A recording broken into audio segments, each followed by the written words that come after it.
Alors comme ça, t'as envie de lancer ton podcast, t'as choisi ton sujet, t'as écrit ton premier épisode, et là, t'es à l'étape où il faut commencer à enregistrer. Tu te dis, ok, je peux utiliser mon téléphone, il y a une application dictaphone dessus, et j'ai des AirPods. Stop! Non, vraiment pas. En 2019, pourquoi pas?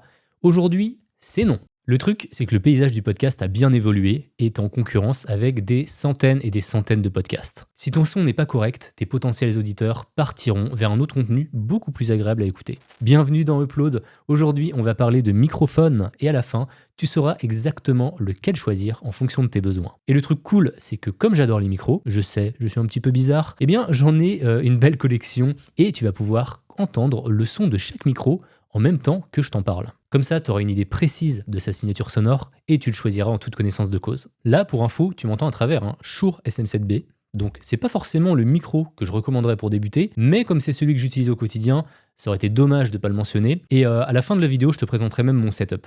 Comme ça, tu sauras vraiment tout ce que j'utilise. Maintenant, avant de passer au guide ultime pour choisir le bon micro, je voudrais commencer par un petit peu de théorie. Pour enregistrer un podcast, tu as besoin de 3 éléments. Le premier, un micro, forcément. Le deuxième, c'est une interface audio, parfois on appelle ça une carte son. Et le troisième, c'est un enregistreur. Le micro, il va capter ta voix, tout simplement.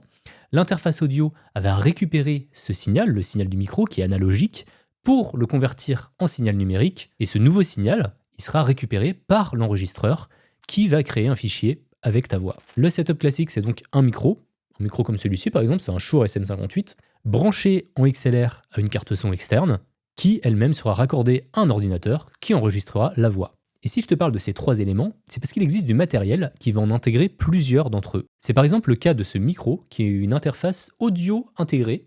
Et comment je le sais? Tout simplement, c'est parce qu'en plus de la fiche XLR, il a aussi un port USB à l'arrière.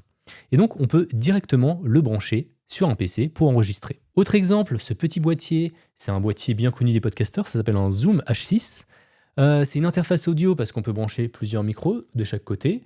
On peut la brancher à un ordinateur, mais elle fait aussi enregistreur parce qu'on peut y insérer une carte SD juste sur le côté et enregistrer directement dessus sans avoir besoin d'ordinateur. Bref, en résumé, ce qu'il faut en retenir, c'est que tu as besoin d'un micro, d'une interface audio et d'un enregistreur. Mais que parfois, des micros peuvent directement se brancher sur ton ordinateur sans interface audio supplémentaire et que si tu ne veux pas utiliser l'ordinateur, tu peux utiliser une interface audio qui fait aussi enregistreur. Donc voilà pour la partie théorique. Maintenant, je te propose que l'on passe à la partie pratique. On va parler matos. Alors le choix du matériel dépend beaucoup du format de ton podcast. Est-ce que tu vas être seul? Est-ce que tu vas avoir un invité? Est-ce qu'il sera à distance? Est-ce qu'il sera à tes côtés? Est-ce que ton podcast va être enregistré en intérieur, en extérieur? Moi, je vais commencer par le setup le plus simple. Tu enregistres chez toi un podcast en solo, avec possiblement des invités, mais à distance. Dans ce cas-là, tu as besoin d'un seul micro. Et franchement, t'embête pas avec une interface audio. Choisis juste un micro qui peut directement se brancher à ton PC et donc qui dispose d'un port USB. Par contre, il faut quand même qu'il dispose d'un port XLR. Parce que si un jour, tu as besoin de le connecter à une interface audio, eh ben, tu seras bien content de l'avoir et donc ça rend ton micro bien plus polyvalent. Et donc dans cette catégorie, j'ai 3 recommandations de micros. Le premier micro, c'est le Samson Q2U. Donc tu m'entends maintenant avec ce micro. Je te le recommande parce qu'il est vendu à 90 € avec tout le nécessaire pour commencer. Une bonnette, un trépied, un câble USB et un câble XLR. Avec tout ça, tu seras paré. Et comme tu peux l'entendre, moi je trouve qu'il sonne plutôt bien. Ce micro a un grand frère qui s'appelle le Samson Q9U. Je vais te chercher. Donc voilà, c'est toujours Samson, c'est la même marque. Le son est un petit peu différent, tu me diras ce que t'en penses, les goûts et les couleurs. Qu'est-ce qui change d'autre? Bien sûr, c'est le form factor. Le Samson Q2U, c'est un micro-main. Il est donc très pratique pour les interviews. Tandis que le Q9U, il est plus imposant, il est fait pour rester sur un trépied, tout simplement. Là, je le tiens pas à la main. Le Q2U, ou le Q2U, je sais jamais comment on dit, il est plus polyvalent, mais le Q9U, il est quand même bien plus joli, avouons-le.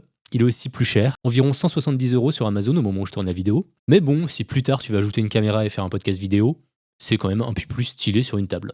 Dernière recommandation, on monte encore un petit peu dans les prix, c'est le Rode PodMic USB. Il est moins imposant que le Q9U, et je le trouve un petit peu plus stylé, un petit peu plus joli quand même. J'enlève la bonnette vite fait pour te montrer. voilà à quoi il ressemble sans bonnette, tout nu. Il coûte environ 200 €. Et là, tu vas me demander, mais pourquoi il est plus cher que le Samsung qu'on a vu juste avant? Eh bien, c'est parce que c'est un produit Rode. Déjà, la marque est plus connue.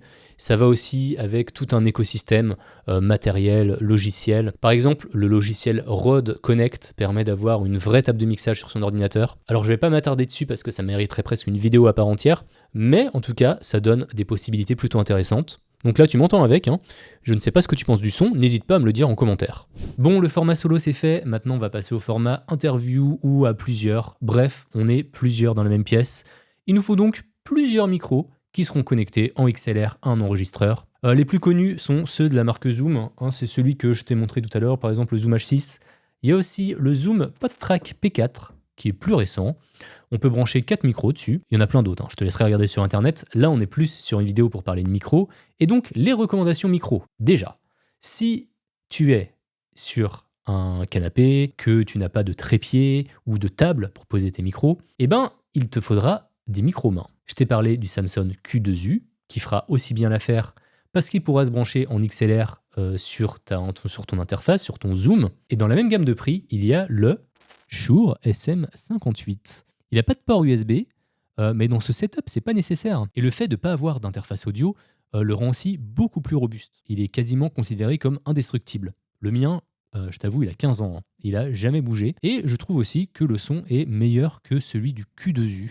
Voilà, tu l'écoutes actuellement. Tu me diras ce que t'en penses. Moi, je préfère en tout cas. Je trouve d'ailleurs que le son ressemble un peu à celui de mon SM7B. D'ailleurs, ce setup enregistreur Zoom plus micro-main peut aussi fonctionner en extérieur, hein, pour les podcasts type marché-parler, ou alors pour les interviews dans des salons par exemple, hein, ça fonctionne. Sinon, si tu as à ta disposition une table ou des trépieds, enfin bref, que tu n'es pas obligé de tenir ton micro à la main, eh bien tu peux utiliser le PodMic plutôt, sachant que tu n'auras pas besoin d'interface audio intégrée. Et ben t'es pas obligé de prendre la version USB. Et là, le prix baisse de moitié, il baisse à 100 €, et ça garde quand même une bonne qualité sonore. Donc voilà pour la petite sélection de micros que je recommande. Je voudrais aussi faire un point sur un micro avec lequel beaucoup de podcasteurs commencent, le Blue Yeti. Ne l'achète pas, ne l'achète surtout pas. Déjà, la plupart des gens l'utilisent mal, parce qu'il y a plusieurs modes de prise de son, il faut faire gaffe à l'orientation en fonction du mode, et bref, t'as 90% de chances que ça sonne mal, et en plus de ça, il est pas polyvalent parce qu'il a pas de prise XLR, donc passe ton chemin, ne l'achète pas. Et comme promis, en début de vidéo, je vais te parler de mon setup, et pourquoi je l'utilise. Donc moi, j'utilise au quotidien un Shure SM7B, parce que j'aime vraiment bien le son de cette marque, je trouve qu'elle colle bien avec ma voix, mais c'est clairement pas le micro que je recommande quand on commence, parce que c'est un petit investissement. Il coûte à peu près 400 € neuf. Il n'a pas de prise USB à l'arrière. Je le branche en XLR sur une table de mixage. La Rodecaster Pro 2, j'ai choisi parce que j'ai des besoins bien spécifiques qu'elle comble. Avec elle, je peux interviewer des gens, faire des lives sur Twitch, lancer des jingles, brancher des instruments même. Bref, ça mériterait aussi d'en faire une vidéo. Peut-être que je le ferai, je ne sais pas. En tout cas, c'est un setup que j'ai après plus de 5 ans à faire du podcast. Donc, à moins que tu veuilles te faire plaisir et que tu as le budget, pourquoi pas. Mais franchement, avec le matériel que je t'ai présenté, il y a de quoi faire. Tu pourras produire des épisodes de très bonne qualité à 90 € avec le Samsung Q2U. Et d'ailleurs, si tu as envie de te faire un kiff, franchement, jette un œil au Shure MV7. Je ne l'ai pas ici, donc je ne peux pas te le faire écouter. C'est comme un SM7B, mais avec une prise USB. Il coûte un peu plus cher, mais il est stylé et très pratique. Donc voilà, c'est tout pour cette vidéo. J'espère que le format solo t'a plu. Pense à t'abonner et à liker, ça aide vraiment à faire découvrir la chaîne. Et si t'as une question sur un micro, pose-la en commentaire, que ce soit sur YouTube ou Spotify. Je te répondrai avec plaisir. Et on se retrouve jeudi prochain pour une interview de créateur. Salut!